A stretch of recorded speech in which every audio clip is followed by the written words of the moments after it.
Thou shalt also be a crown of glory in the hand of the Lord, and a royal diadem in the hand of thy God.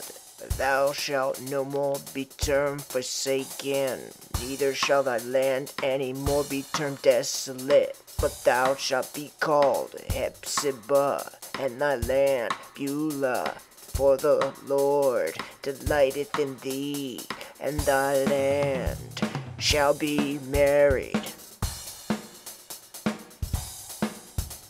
For as a young man marrieth the virgin, so shall thy sons marry thee. And as the bridegroom rejoiceth over the bride, so shall thy God rejoice over thee. I have set watchmen upon thy walls, O Jerusalem, which shall never hold their peace day nor night.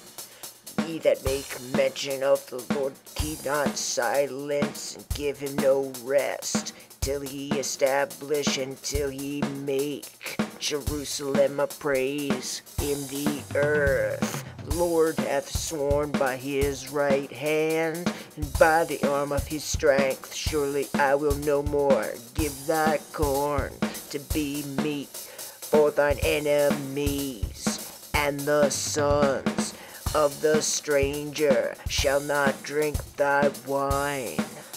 For the which thou hast labored, but they that have gathered it shall eat it and praise the Lord, and they that have brought it together shall drink it in the courts of my holiness.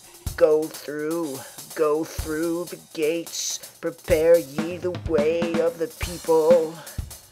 Cast up the highway, gather out the stones, lift up a standard for the people. Behold, the Lord hath proclaimed unto the end of the world. Say ye to